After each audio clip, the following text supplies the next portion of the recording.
नमस्कार, हरियाणा न्यूज देख रहे हैं आप और मैं हूं आपके साथ विनय चौधरी। हमारे खास कार्यक्रम हरियाणा डायरी में आपका स्वागत है। इस कार्यक्रम का एक ही उद्देश्य है कि आप तक हरियाणा के हर उस विकास की जानकारी पहुंचाई जाए जो मुख्यमंत्री मनोहर लाल के नेतृत्व में लगातार किया जा रहा है। तो बने रहिए हमारे साथ और देखते रहिए हमारा खास कार्यक्रम हरियाणा डायरी।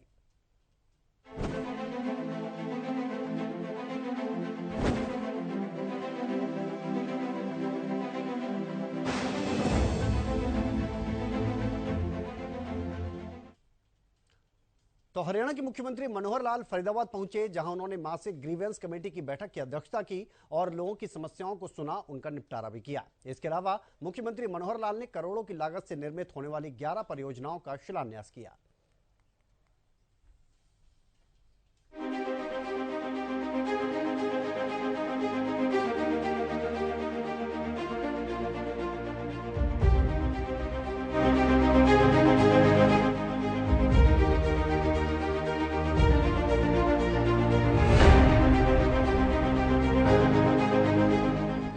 जनता की समस्या के जल्द निपटारे के लिए हरियाणा की मनोहर सरकार गंभीरता से काम कर रही है। इसके लिए जहां समय समय पर मुख्यमंत्री मनोहर लाल जनसंवाद कार्यक्रम कर रहे हैं, तो मासिक ग्रीवेंस कमेटी की बैठक के जरिए भी मुख्यमंत्री से लेकर के तमाम मंत्री जनता की समस्याओं को सुनकर उनका समाधान करवाते हैं। इसी कड़ी में हरियाणा के मुख्यमंत्री मनोहर लाल फरीदाबाद पहुंचे, जहां उन्होंने मासिक ग्रीवेंस कमेटी की बैठक की अध्यक्षता की और लोगों की समस्याओं को सुना, उनका निपटारा किया। इसके अलावा मुख्यमंत्री मनोहर लाल ने करोड़ों की लागत से निर्मित होने वाली 11 परियोजनाओं का शिलान्यास भी किया, जिसमें 6 सड़कें, 4 स्कूल भवन और 1 सामुदायिक भवन का निर्माण शामिल है। मुख्यमंत्री ने नगर निगम में भ्रष्टाचार को लेकर आ रही शिकायतों पर अधिकारियों को फटकार भी लगाई।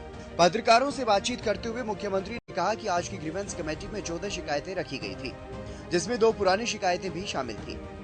इसमें 12 शिकायतों का निपटारा कर दिया गया है और 2 अन्य शिकायतें अभी पेंडिंग रखी गई हैं। उन्होंने बताया कि नेशनल हाईवे अथॉरिटी और नगर निगम को आपस में तालमेल बनाकर योजनाओं को मूर्त रूप देने के आदेश दिए गए हैं, ताकि दोनों विभाग मिलकर विकास के रास्ते में कोई अड़चन न आने दे। मुख्यमंत्री ने बताया कि एक व्यक्ति ने समिति के पास अपने कागज रखकर लोन लिया और उसे चुका भी दिया, लेकिन उसके कागज वापस नहीं मिले, जिस पर आदेश दिए गए हैं या तो कागज वापस दिलाए जाएं, नहीं तो एफआईआर दर्ज की जाए। इसी तरह एक हत्या के मामले में एसआईटी बनाकर जांच करने के निर्देश दिए गए। मुख्यमंत्री ने बताया कि नगर निगम के एक ठेकेदार को पिछले 3 साल से काम करने के एवज में पेमेंट नहीं मिली, जिस पर 15 दिन में उसकी पेमेंट देने और 3 साल की देरी करने पर ब्याज भी देने का आदेश दिया गया। मुख्यमंत्री ने कहा कि नगर निगम में सबसे ज्यादा पैसा फरीदाबाद नगर निगम को प्रदेश सरकार देती है। वहीं फरीदाबाद महानगर विकास प्राधिकरण को भी सेंट्रल गवर्नमेंट से विकास के लिए पैसा मिल रहा है और साथ ही नगर निगम की अपनी भी आमदनी है, लेकिन इसके बावजूद सबसे ज्यादा शिकायतें फरीदाबाद नगर निगम की ही मिल रही हैं, जिस पर हम पूर्ण रूप से संज्ञान ले रहे हैं। आज ग्रीवेंसेस कमेटी फरीदाबाद की जैसे मासिक बैठक होती है, उसके अंदर 14 ग्रीवेंसेस ऐसी रखी गई थी। 2 ग्रीवेंसेस जिसमें पिछले बार की रिपीट हुई थी, 12 नई थी और इन 14 में फिर से 2 अब अगले महीने में दोबारा से रखी गई हैं। 12 का आज निपटारा किया गया है और उसमें मुख्य रूप से जैसे एनएचएआई और नगर निगम, इनके कई बार सीवरेज के लाइन के या और जो ड्रेन्स का जो वाकई विषय रहता है, इनका तालमेल आपस में कम था।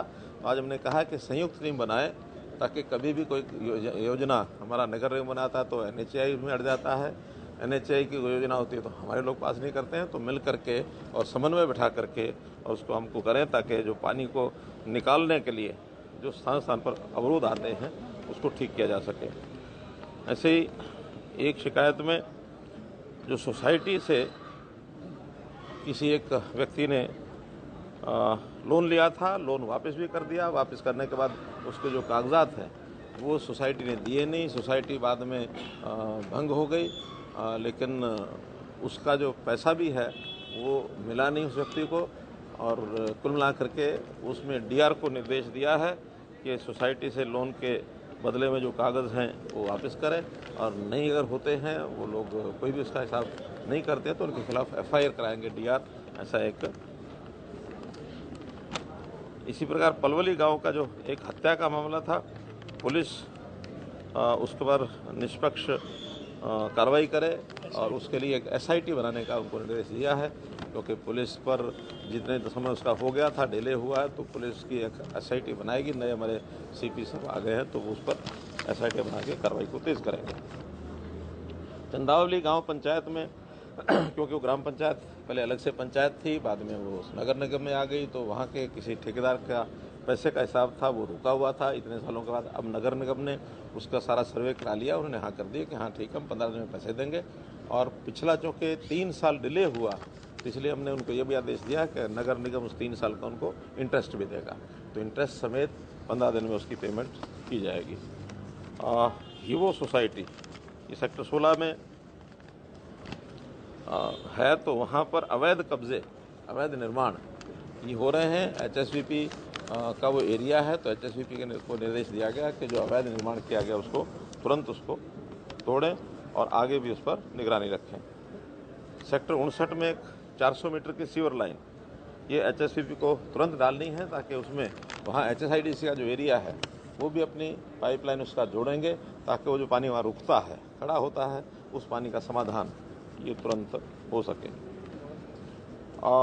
फरीदाबाद में ऐसी बहुत सी शिकायतें हैं, खास करके सीवरेज की, पानी रुकने की, और कहीं कहीं डिज़ाइन में भी डिफ़ॉल्ट है। कहीं पर पानी यानी पीछे से नीचा है, पानी आगे चढ़ते समय उसकी ऊंचाई हो जाती है, पानी चढ़ता नहीं है। तो ऐसे डिज़ाइन फॉल्ट्स छोटे छोटे कई जगह फॉल्ट मिले हैं। अब क्योंकि फरीदाबाद शहर ये बसा है, उससे पहले अलग अलग एरिया में अलग अलग तरीके का सारा विकास का काम होता था। आज भी नगर निगम में जिस प्रकार का एकीकृत सारा डिज़ाइन बनना चाहिए, ताकि कहीं को कठिनाई ना आए, क्योंकि सब एक दूसरे के साथ लिंक होते हैं। कहीं कहीं अमृत वन का जो काम हुआ, बाद में वो पब्लिक हेल्थ के साथ जोड़ने में भी कठिनाई आई, तो हमने एक निर्देश दिया है कि IIT रुड़की या दिल्ली या रुड़की जहाँ से भी टीम मिलेगी, उनको लेकर के और FMDA के अंतर्गत एक सर्वे करा के पूरा एक कम्प्रिहेंसिव प्लान बनाया जाए, पानी की निकासी और पानी का रिचार्जिंग, हार्वेस्टिंग, ये सब विषय, ताकि यहाँ पीने के पानी की कठिनाई ना आए। और जहाँ कहीं थोड़ी बहुत खेती की ज़मीन है, खेती को भी पानी सिंचाई के लिए मिलना चाहिए। और जो हमारा उद्योग है, ज़ीरो डिस्चार्ज सिस्टम, उन उद्योगों में भी हो, ताकि उस पानी को साफ़ करके वहीं यूज़ करें। और जो STPs का पानी है, उसका भी उपयोग ठीक होना चाहिए। पानी एक प्रकार की बहुत बहुमूल्य चीज़ है, पानी हमारे लिए अमृत है, तो पानी का विषय थोड़ा सा गंभीरता से हमको सबको विचार करना चाहिए। यमुना में, क्योंकि यमुना का जो पानी है, खास करके जो बैराज है, ओखला बैराज, वहाँ से गुड़गांवा नहर निकलती है, उसमें पानी 3 महीने तो ठीक आता है वर्षा के दिनों में, बाद में पानी रहता नहीं है और आगे टेल तक पानी पहुँचता नहीं कई जगह। तो शिकायत जो मिली उसमें से यही निर्देश दिया कि नहर का जो डीसिल्टिंग का काम है, वो अगले 2 महीने में डीसिल्टिंग का काम दिखाएँ करके, ताकि नहर विभाग उसमें अगर डिसिल्टिंग होती है, पानी का फ्लो ठीक हो जाएगा। और जहाँ कहीं उसके भी लेवल में अंतर है, उस लेवल को ठीक किया जाए, ताकि इस पानी का खेत के लिए भी, इरिगेशन के लिए लोगों के लिए काम आए। तो पानी की कम्प्रिहेंसिव योजना बनाने के लिए हमने आज निर्देश दिए हैं। इस प्रकार से 12 जो काम है उसके। राहुल गांधी ने इंडिया को लेकर बयान दिया है कि अगर सारे इकट्ठे लड़े तो देश में उनकी सरकार बनेगी। अगर ही बहुत बड़ा है, आगे चलो। को बड़े कड़े शब्दों में आपने फटकार लगाई है, आपने साफ साफ कहा है कि MCF लूट रहा है और लुटवा रहा है, तो इसको लेकर क्या कहेंगे? ऐसी नौबत क्यों आ गई? सर, उसी एक सवाल और जोड़ देते हैं कि नगर निगम में जो है, जो अवैध विज्ञापन के बोर्ड लगे हुए हैं, उसको भी पिछले दिनों हटाया गया। बाद में जिस अधिकारी को ड्यूटी लगाई गई, आप जीरो टॉलरेंस की बात करते हैं, तो उस अधिकारी को ही चार्ज वापस ले लिया और अवैध तरीके से जो है वो निगम में पैसा नहीं आ रहा है। वो वैसे तो हमारी एडवर्टाइजमेंट पॉलिसी बन गई है, और उस पॉलिसी के हिसाब से ही आगे ऑक्शन करके, और जो कंपनी उसमें उस ऑक्शन में आकर के लेके जाएगा, अपना टेंडर छूटेगा, वही विज्ञापन लगाने के अधिकृत होंगे, दूसरे कोई नहीं होंगे। लेकिन ऐसी अगर कोई चूक हुई है कि जिस अधिकारी के खिलाफ कार्रवाई थी उसी को वापस कर दिया गया है, हाँ, मैं उसकी जानकारी लेकर के और निश्चित रूप से इसका संज्ञान लेंगे। जहाँ तक नगर निगम की का विषय है, जिस प्रकार से आप कह रहे हैं फटकार लगाई है, ठीक बात है। ये शिकायतें बहुत हमको नगर निगम की मिलती रही हैं, और यहाँ पीछे कार्रवाई हुई भी है, वो कार्रवाई चल भी रही है। उस कार्रवाई के चलते मुझे लगता है कि जितने नीचे इस प्रकार की गड़बड़ें होती हैं, उनको एक संदेश तो चला गया है। फिर भी चूँकि यहाँ पैसा प्रदेश सरकार से भी बहुत आता है, स्मार्ट सिटी का पैसा केंद्र से भी आया है, यहाँ का अपना रेवेन्यू भी है, उस सारे को देखते हुए बाकी अगर नगर निगमों के साथ मैं तुलना करता हूं तो यहाँ खर्च ज़्यादा है, इनकम कम है, और खर्च का जो अकाउंटेबिलिटी होनी चाहिए उस पर हम ध्यान रखे हुए हैं, ताकि कहीं भी अगर गड़बड़ मिलती है तो उसको हम बर्दाश्त नहीं करेंगे। मुख्यमंत्री ने कहा कि देश में वन नेशन वन इलेक्शन को लेकर के वो इसका स्वागत करते हैं और पूर्ण रूप से समर्थन करते हैं। ये चुनाव आयोग पर निर्भर करता है कि आने वाले समय में प्रदेश में चुनाव साथ में होंगे या नहीं। मुख्यमंत्री ने कहा कि वन नेशन वन इलेक्शन के रूप में प्रधानमंत्री जी के नेतृत्व में उठाया गया कदम स्वागत योग्य है। देश में एक साथ चुनाव होने से आर्थिक खर्च कम होगा और जनता की भागीदारी भी बढ़ेगी। प्रधानमंत्री जी का एक स्वप्न है कि देश में जैसे आज़ादी के समय एक समय में ही इलेक्शन सब होते थे, कुछ वर्षों तक चलते रहे, लेकिन कुछ ना कुछ कारण रहे होंगे जिसमें से परंपरा टूटी। फिर से देश में वन नेशन वन इलेक्शन करके अगर आता है तो बहुत बड़े लाभ इसके होने वाले हैं। तो हरियाणा इसके लिए मैंने उसका स्वागत किया है और मैंने अपनी बाइट भी दी है। अब चुनाव एक साथ होंगे कि नहीं होंगे ये काम चुनाव आयोग का है। अगर चुनाव आयोग एक साथ भी करता तो हम उसके लिए तैयार हैं। वर्षों पुराना प्रधानमंत्री श्री नरेंद्र मोदी जी का सपना, मुझे लगता है कि बहुत सार्थक ये बात उन्होंने कही कि वन नेशन वन इलेक्शन, और इस वन नेशन वन इलेक्शन की बात को आगे बढ़ा रहे हैं। इसके लिए हमारे देश के चुनाव आयोग ने भी सुझाव दिए, इसके लिए देश के लॉ कमीशन ने भी सुझाव दिए, और अब मुझे प्रसन्नता है कि भारतीय जनता पार्टी ने भी एक स्वागत योग्य कदम उठाया है कि देश के पूर्व राष्ट्रपति माननीय श्री रामनाथ कोविंद जी के नेतृत्व में एक कमेटी बनाई है, और वो कमेटी इस सब विषय को विचार करने के बाद अपनी रिपोर्ट देगी कि वन नेशन वन इलेक्शन, इसके जितने भी लाभ हैं वो सब सामने आएंगे। मैं मानता हूं कि बार बार इलेक्शन जब अलग अलग समय पर होते हैं तो इससे देश के एक्सचेकर पर भी बोझ पड़ता है, चुनाव मशीनरी को भी बार बार चुनाव कराने पड़ते हैं, आम आदमी भी इससे परेशान होता है। तो इसलिए देश के अंदर एक समय में सब चुनाव हों तो इसका लाभ बहुत से तरीकों से होगा। जैसे हमको ध्यान में है कि आज़ादी के बाद देश के अंदर एक परंपरा चलती थी कि एक देश एक चुनाव बहुत समय तक चलता रहा, लेकिन कुछ परिस्थितियां ऐसी बनी होंगी कि जिसमें से ये परंपरा टूटी है। इसको पुनः शुरू करने के लिए अगर इस प्रकार का कदम आगे उठाकर इसको सार्थक परिणाम निकलते हैं तो इससे विकास के काम में तेजी आएगी, समय बचेगा, साधन बचेगा, चुनाव की मशीनरी में भी एक ही समय काम करने का यानी अवसर मिलेगा, और इससे जनता की भागीदारी भी बढ़ेगी। क्योंकि बार बार चुनाव होने से जो लोग घर से दूर होते हैं उनको चुनाव में वोट डालने के लिए कभी आने का अवसर मिलता है, कभी नहीं मिलता है। लेकिन यदि एक साथ चुनाव होते हैं तो जनता ज्यादा संख्या में आकर के और चुनाव में भागीदारी भी लेगी। मैं पुनः भारतीय जनता पार्टी का इस कमेटी के गठन में जो पहल की है इसका स्वागत करता हूं। वहीं लगातार कट रही अवैध कॉलोनी को लेकर पूछे गए सवाल पर सीएम ने कहा कि पिछले दिनों सरकार ने 450 कॉलोनियों को वैध किया है और प्रदेश की 1800 कॉलोनियां भी चिन्हित की गई हैं जो कई वर्षों पहले बन चुकी हैं। उनके बारे में भी सोचा जा रहा है क्योंकि ज्यादातर गरीब लोगों के मकान बने हैं और उन्हें तोड़ना संभव नहीं है। सीएम ने कहा कि अब एग्रीकल्चर लैंड की 1 एकड़ से कम भूमि की रजिस्ट्री नहीं हो सकती, ऐसा प्रावधान लाया गया है। उन्होंने मीडिया से कहा कि अगर आपको कहीं भी अवैध कॉलोनी काटने की शिकायत मिलती है तो इसकी सूचना हमारे मंत्रियों, विधायकों और अधिकारियों को दें, उनके खिलाफ आवश्यक कार्रवाई होगी। देखिए, जहां तक कॉलोनियों का, पिछली कॉलोनियों का वैध करने का विषय, हमने पिछले दिनों में 450 कॉलोनियां वैध की हैं और भी 1800 कॉलोनियां लगभग पूरे प्रदेश की ऐसी हैं जो चिन्हित की गई हैं, जो कई सालों पहले बनी भी हैं और पिछले साल तक भी बनी होंगी। लेकिन उसमें अब जब सारी कॉलोनी बनती है, वो गरीब आदमी के भी मकान बहुत होते हैं, उसको सबको तोड़ना तो उस समय संभव नहीं था। हमने उसके बाद ये ज़रूर किया है कि नए रूल्स के हिसाब से अब एग्रीकल्चर लैंड को 1 एकड़ से नीचे केवल एग्रीकल्चर के लिए तो रजिस्ट्री हो सकती है, लेकिन अनऑथराइज तरीके से बिके हुए प्लॉट की रजिस्ट्री नहीं होगी। हमने सारे हरियाणा में लागू किया है, जिसके बारे में कुछ लोगों ने ऐतराज़ भी किया हमारी रजिस्ट्रियाँ नहीं हो रही हैं। हमने यही कहा कि पहले वाली कॉलोनियाँ हैं वो अप्रूव होने के बाद रजिस्ट्रियाँ हो जाएंगी, लेकिन नई कोई कॉलोनी में रजिस्ट्री नहीं होगी। फिर भी आप जो कह रहे हैं कि अवैध कहीं ना कहीं होती हैं, आप हमको थोड़ा सा किसी भी माध्यम से संकेत करिए, हमारे डिप्टी कमिश्नर करिए, हमारे मंत्री जी को करिए, हमें जानकारी मिलते ही ऐसी नई कॉलोनी जो है बनने के लिए बिल्कुल हम रोकेंगे, कोई कॉलोनी नहीं बनने देंगे। हाँ, गरीब आदमियों को मकान मिले मकान मिलें, इसके लिए हमने प्लानिंग भी बनाई है। अभी हमारे पास जो हमारा बोर्ड था, हाउसिंग बोर्ड के अंदर लगभग 8,500 मकान बकाया थे। वो 8,500 मकान जो पड़े हैं गरीब आदमियों के लिए ही हैं। उसके लिए बहुत जल्दी एक योजना बना करके हम एडवर्टाइजमेंट देने वाले हैं। जो लोग उसके अंदर इच्छुक होंगे लेने के लिए उसको ले लेंगे। और नए मकान लगभग 1 लाख नए मकान ये भी HSVP विभिन्न योजनाओं के अंतर्गत बनाएगी। जो भी उसमें गरीब लोगों के अंतर्गत पात्र होंगे या जो उसको पहले खरीद सकेंगे, अलग अलग साइज के होंगे। हम तो गरीब आदमी के सिर पर छत जरूर हो, इस नाते से ये सारी योजनाएं बना रहे हैं। फरीदाबाद में हुई इस बैठक में सीएम के साथ केंद्रीय राज्य मंत्री कृष्णपाल गुर्जर, परिवहन मंत्री मूलचंद शर्मा और तमाम विधायकों के साथ अधिकारी भी मौजूद रहे। मुख्यमंत्री ने ग्रीवेंस कमेटी में रखी गई 14 शिकायतों में से 12 का मौके पर ही निपटारा कर दिया। इसके साथ ही उन्होंने 11 परियोजनाओं का शिलान्यास भी किया।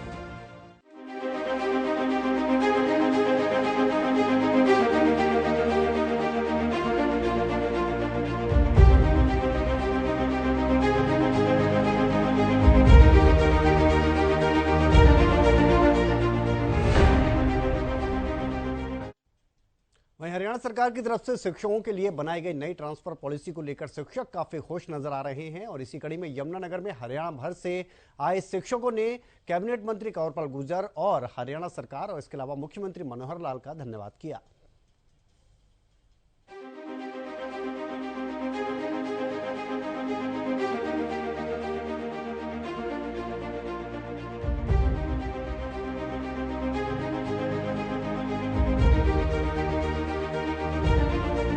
हरियाणा की मनोहर सरकार हर वर्ग को ध्यान में रखकर योजनाएं बना रही है। सबका साथ सबका विकास के लक्ष्य के साथ आगे बढ़ रही मनोहर सरकार ने गुरुजनों को भी पूरा सम्मान देने का काम किया। जहां एक तरफ पर्ची खर्ची का सिस्टम खत्म कर मेरिट के आधार पर योग्य लोगों को मुख्यमंत्री मनोहर लाल ने नौकरी देने का काम किया है, तो वहीं शिक्षकों के तबादले के लिए प्रक्रिया को और आसान बनाते हुए उन्हें मन मुताबिक जगह पर नौकरी करने का मौका मिले, इसके लिए ऑनलाइन ट्रांसफर पॉलिसी बनाई गई। वास्तव में तो ये ट्रांसफर पॉलिसी का सबसे बड़ा जो उसकी विशेषता है कि टीचर की जो इच्छा है उसके हिसाब से अपने स्थान पर जाए। क्रम कैसे बनेगा? क्रम सीनियोरिटी से बनेगा। सीनियोरिटी कैसे बनेगी? प्रमुख उसमें फैक्टर है age. Higher the age senior he would be. Number of years कितने सर्विस उसका है वो नहीं है इसमें। हाँ, लेकिन उसमें भी कुछ कैटेगरीज को हमने प्रेफरेंस दी है। महिलाओं को है, महिलाओं में भी फिर आगे विडोज को और ज्यादा दी है, या जो डिजीज जिसको ऐसी है इनक्योरेबल है, या जो कठिनाई है, तकलीफ है, या दिव्यांग हैं, ऐसे लोगों को प्रायोरिटी दे करके और हमने उनको जो रिटायरमेंट के नजदीक जिन लोगों को ज्यादा बेनिफिट मिलता है ऐसे बेनिफिट उनके नजदीक ले जाने के हमने दिए हैं। इसलिए सब सेटिस्फाइड हैं। हाँ, कुछ लोग जिन्होंने ये धार रखा है ना मानो तो वो कुछ भी करेंगे उसका। वहीं हरियाणा भर के शिक्षक इस पॉलिसी का पूरा फायदा उठा रहे हैं और इस पॉलिसी को लेकर संतुष्ट नजर आ रहे हैं। चाहे वो मुख्यमंत्री का जनसंवाद कार्यक्रम हो या अन्य कोई बैठक, योजना का लाभ लेने वाले तमाम शिक्षक मनोहर सरकार का धन्यवाद करते ही नजर आए। मैं यहाँ का हेडमास्टर हूँ जी। हाँ। और मेरी सर्विस 26 ईयर की हो चुकी है। हाँ। और जो आपने ये प्रोग्राम किया था ट्रांसफर पॉलिसी का, इससे मैं बहुत खुश हूँ और इस पॉलिसी से सभी अध्यापक लोग खुश है जी। ऑनलाइन सब सिस्टम है और चॉइस मांगी जाती है। अब तो आपकी क्या क्या चॉइस है, फर्स्ट, सेकंड, थर्ड, जहां तक की भी उसको संभव जो भी संभव है उसको वही दे दिया जाता है। बेस्ट से बेस्ट। आप कब लगे थे मास्टर? मैं सर 1995 में लगा था, पिछले साल मार्च में। मान लिया रिटायर हो गए। लेकिन मैं जो 10 साल पहले की बात बता रहा हूँ, उस टाइम ट्रांसफर कैसे होते थे? सर ट्रांसफर पहले कॉम्प्लिकेटेड मैटर माना जाएगा। कॉम्प्लिकेटेड। मैंने जो बात बताया उस बात में दम है? नहीं सर, बिल्कुल हर महकमे में था सर ये तो। हर महकमे। मैं तो मास्टर होने के नाते आपसे पूछ रहा हूँ। नहीं सर, ठीक है जी, थैंक यू सर। ग्राम शेखपुरा बांगर से हूँ जी। मेरे गाँव में जो है ना पिछले दिनों जो है ना 4 सरकारी नौकरियां लगी हैं, जो चारों की चारों नौकरियां अलग अलग परिवार से हैं जी, और किसी का भी एक पैसा नहीं लगा जी। उसमें एक मेरा परिवार भी है जी। मेरा छोटा भाई जो है ना, चाचा का लड़का जो है ना, हरियाणा पुलिस में है जी। वो कमांडो जो है ना आपकी सुरक्षा में है, मौजूद यहीं। अरे वाह, मेरी सुरक्षा में बहुत बड़ी। इसी कड़ी में यमुनानगर में शिक्षा मंत्री कंवरपाल गुर्जर से पूरे प्रदेश के विभिन्न जिलों से आए पीआरटी जेवीटी शिक्षकों ने मुलाकात की। उन्होंने सरकार द्वारा शिक्षकों के लिए बनाई गई ट्रांसफर पॉलिसी को लेकर कैबिनेट मंत्री कंवरपाल गुर्जर का धन्यवाद किया। ट्रांसफर पॉलिसी के लिए स्कूल शिक्षा मंत्री कंवरपाल गुर्जर का आभार व्यक्त करने आए 2004, 2008, 2011 और 2017 बैच के पीआरटी जेवीटी सभी शिक्षकों ने बताया कि ये ट्रांसफर पॉलिसी बेहद अच्छी है। आज तक इतनी अच्छी ट्रांसफर पॉलिसी नहीं बनी। ट्रांसफर पॉलिसी के तहत जो 2017 बैच के पीआरटी और जेवीटी शिक्षक हैं, उन्हें स्थायी जिले अलॉट हुए हैं। सरकार ने इस ट्रांसफर पॉलिसी को तैयार कर मोहर लगाई। ऐसा करके सरकार ने भलाई का काम किया। सभी सरकारी पीजीटी, टीजीटी और पीआरटी शिक्षक हैं, उनके लिए इस पॉलिसी में बहुत अच्छा काम किया गया। 2017 के बैच के शिक्षकों को 6 साल के लिए स्थायी जिले मिलने जा रहे हैं।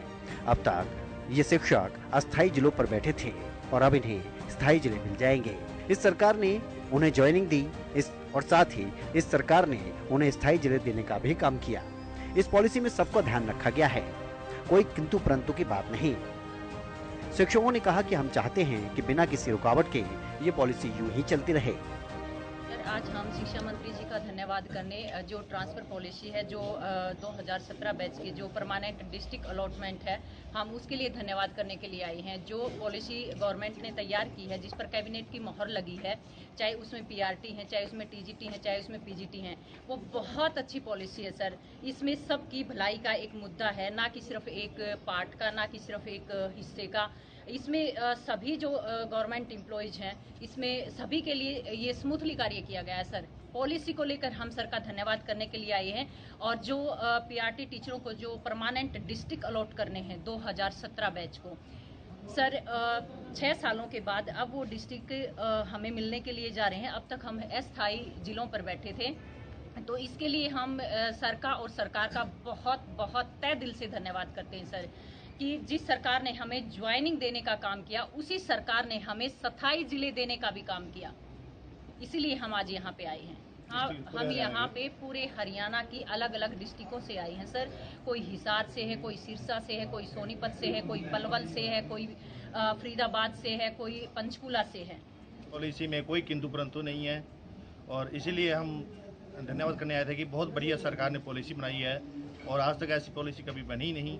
तो इसलिए हम कहने आए थे कि इस ट्रांसफर ड्राइव को जारी रखा जाए बिना किसी बाधा के। और हम कहने आए थे, रिक्वेस्ट करने आए थे कि कोई बाधा ना आने दी जाए और पूर्ण रूप से 26 तारीख तक जो है इसको सही रूप से चलाई जाए। वहीं शिक्षा मंत्री कंवरपाल गुर्जर ने बताया कि नई ट्रांसफर पॉलिसी का उद्देश्य छात्रों की शिक्षा को बेहतर करना है, साथ ही शिक्षकों की नौकरी में निष्पक्षता और पारदर्शिता को बढ़ावा देना है। नई ट्रांसफर पॉलिसी शिक्षकों के लिए सभी बिंदुओं को ध्यान में रखकर बनाई गई है। पिछली पॉलिसी भी अच्छी थी, उसमें कुछ छोटी मोटी खामियां थी जिन्हें दुरुस्त कर ये पॉलिसी बनाई गई। शिक्षकों के संगठन ने भी इस पॉलिसी की सराहना की है। हमने इसको लेकर पूरी तैयारियां कर ली हैं। अक्टूबर महीने में हम इस ट्रांसफर ड्राइव को शुरू करने जा रहे हैं और इससे पूरा भी कर देंगे। उन्होंने बताया कि पीआरटी जेवीटी शिक्षकों को लंबे समय से स्थायी जिले अलॉट नहीं हुए थे। महिला अध्यापकों को काफी परेशानियों का सामना करना पड़ रहा था। इसके लिए हमने प्रयास किया कि हम इसे जल्द ही पूरा कर देंगे। ट्रांसफर पॉलिसी में हमारा संतुष्टि स्तर पिछली बार 92% था। अब की बार उन्हें उम्मीद है कि ये 94% तक होगा या इससे भी अच्छा होगा। शिक्षा मंत्री ने कहा कि हमारा यही प्रयास है कि किसी को कोई भी दिक्कत ना हो, जो जिसका हक है उसको मिले। ट्रांसफर पॉलिसी जो बड़े पहले तो वैसे जो पिछली भी बारी थी वो भी काफ़ी हमारे जो सेटिस्फेक्शन लेवल था काफ़ी अच्छा था, लेकिन पिछली बार जब हमने ट्रांसफर की तो उसमें कुछ छोटी मोटी खामियां हमें पाई गई थी और उन खामियों को भी बार दुरुस्त कर दिया। बिल्कुल अभी मेरे पास कुछ संगठन आए थे और उन्होंने भी तारीफ की कि मतलब इतनी अच्छी पॉलिसी आज तक कभी बनी नहीं है, तो जल्दी उसको हम शुरू कर रहे हैं और अक्टूबर मास में हम इसको शुरू करके इस मास में हम सारा कंप्लीट कर रहे हैं, सारे ट्रांसफर कंप्लीट कर देंगे। नहीं बिल्कुल उसका सारी तैयारी हमने कर ली है और जो जेबीटी टीचर हैं उनको डिस्ट्रिक्ट नहीं अलॉट होकर बहुत लंबे टाइम से, तो काफ़ी परेशानी भी थी उसकी वजह से। उन्होंने खासकर महिलाओं को तो बहुत परेशानी थी, काफ़ी दूर थी, तो मैंने उनसे उस टाइम ही कहा था कि हम पूरे प्रयास कर रहे हैं और निश्चित तौर से उसको कंप्लीट करेंगे। तो अब अक्टूबर मास में इसका सारा काम पूरा कर देंगे। सेटिस्फेक्शन लेवल था हमारा वो 92% था, तो मुझे उम्मीद है कि अब की बार 92 की बजाय वो 94 तक आएगा कि और अच्छा उसमें रिजल्ट रहेगा। और हमारा प्रयास ये है कि किसी को कोई दिक्कत ना हो, जो उसका हक है वो हक उसको मिलना चाहिए। हर चीज़ के नंबर है उसके, मतलब कोई न्यूली मैरिड है उसके भी नंबर है, एज है उसके भी नंबर है, महिला है उसके भी नंबर है, अच्छा रिजल्ट है उसके भी नंबर है। हर चीज़ को उसको आंका गया और उसके हिसाब से उसको स्टेशन दिया जाएगा। और मैं समझता हूँ किसी को भी इस पर कोई एतराज नहीं, सब लोग सेटिस्फाई हैं। कुल मिलाकर गुरुजनों को पूरा लाभ इस पॉलिसी के जरिए मिल रहा है और शिक्षक भी इस पॉलिसी के लिए हरियाणा की मनोहर सरकार का धन्यवाद करते नहीं थक रहे। चलिए इसी के साथ हमारे खास कार्यक्रम हरियाणा डायरी में आज के लिए इतना ही। आप बने रहिए हरियाणा न्यूज के साथ। नमस्कार।